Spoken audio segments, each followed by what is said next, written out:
Lepo pozdravljeni na že tradicionalni predstavitvi finalistov Dnevnikove fabule. Utrujena sem od ponavljanja. Na živce mi gre vaše nasmihanje in trkanje s pisalom po zapisniku. Vseeno mi je, ali mi verjamete ali ne.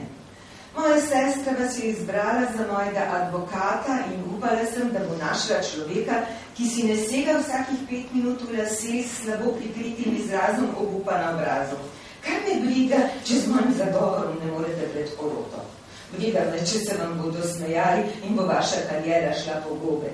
Nehajte me že napeljevati, da je bila njegova smrt umor v afektu, da sem ga spravila s sveta v trenutku duševne zmedenosti zaradi dolgoletnega psihičnega trpinčenja. Pozabite.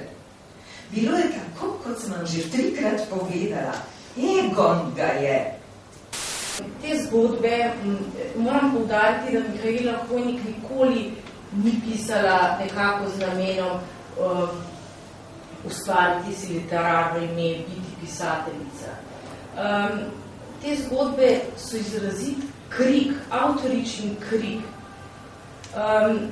Krik nekega zelo subtilnega človeka, kakršna je ona izredno bila, to se kaže v njenem odnosu do narave. Kako je občutila uničevanje, človekovo uničevanje narave. In enako je občutila tudi v odnosih med ljudmi. Bodi si gre za partnerske odnose, kot je prikazala ta prva zgodba, Egon ga je, kjer gre za odnos med možem in ženo, ki je seveda do skrajnosti destruktiven, uničujoč. In bodi si gre za odnose med odraslim človekom in otrokom, to so te zgodbe, ki sem jih uvrstila nekako na konec zbirke. Bodi si gre za individualno občutenje nekega posameznika za čustva, kot so samota, bolečina in podobno. In ves ta diapazon čustev, tudi ta njena in občuti in doživljanj, ta njena kratka proza vzbuja. Vsekakor pa je inventivna v tem, da, kot sem poudarila, vzbuja seveda ta intenzivno doživljanje branca, ki je dejansko včasih na meji gnusa.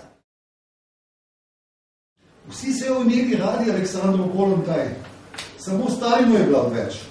Po Leninami smrti jo je poslal na Švedsko, da ga ne bi več ovirala kot sovjetsko ambasadorko. V Lucijini garderobi sta Lucija in Vinko. Po vaji, popoldne, na Rešuju se kuha kava in širi svoj močni von po tesnem podolgovatem prostoru. Spaja se z vonjem po šminkah, vazelini, pudrih in kostumih. Nastane nekaj, kar ti gre malo v glavo, vendar ni neprijetno, sploh ne. Vinko je sekretar osnovne organizacije Zveze komunistov v tukajšnjem Tozdu. Gledališče se je stozdiralo. Zadnje čase prihaja Vinko kar pogosto k Luciji na kavo. Jaz sem do mojim enaki nekam skrbijo. Hočem ljubezna pa denar.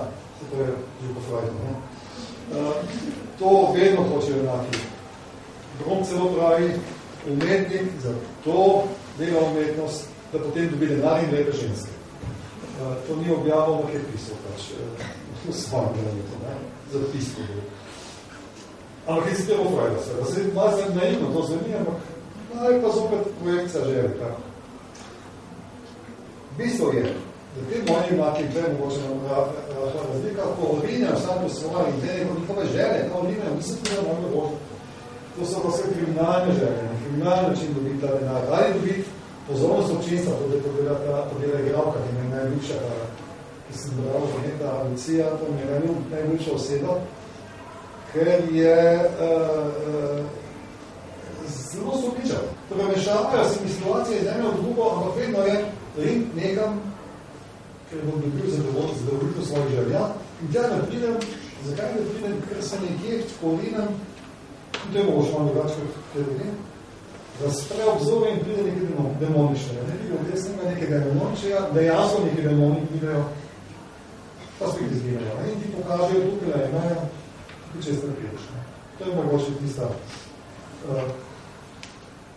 razlika od kakšnega drugega drugačnega tradicionalnega meja. Kopalnici vse močimo, samo oni dve govorita. Sprašujemo se, kaj dela stara gospa v Marini. Najprej in na prvi pogled smo mislile, da je črna punca njena posvojenka. Potem smo mislile, da je njena služkinja. Danes mislimo, da je služkinja kakšnega lučaninega otroka, ki je vzel mamo s seboj na morje. Rekla sem ti, da se v mi misliš, da te bom jaz ali kaj?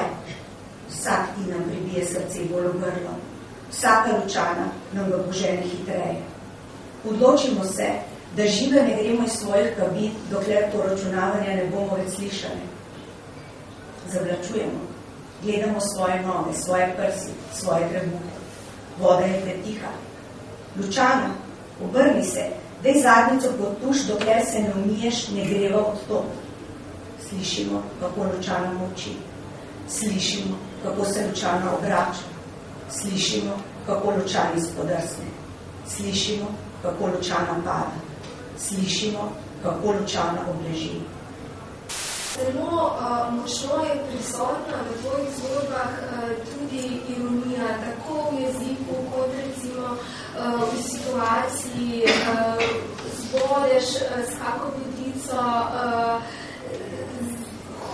Težke situacije so zapisane na humoren način, sicer ne smešno, ne banalno smešno, ampak obstaja ta neka ironija, ki se vleče od prve do zadnje zgodbe. Kaj zate pomeni ironija? Ironija je zame en tak odmik od realnosti in je potem za ironijo se lahko malo skriješ. Zdaj, če zelo natančno opisuješ stvari, jaz si opisujem natančno, vsaka stvar res stoji, si lahko propočeš potem tudi več ironije. Tako da ironija je zame nekaj, kar pravzaprav mi olešuje. Tudi samo ironija večkrat kakšno težjo situacijo in se mi zdi, da je ironija na nek način mehča take situacije, zagatne, na nek način je pa še poudarja.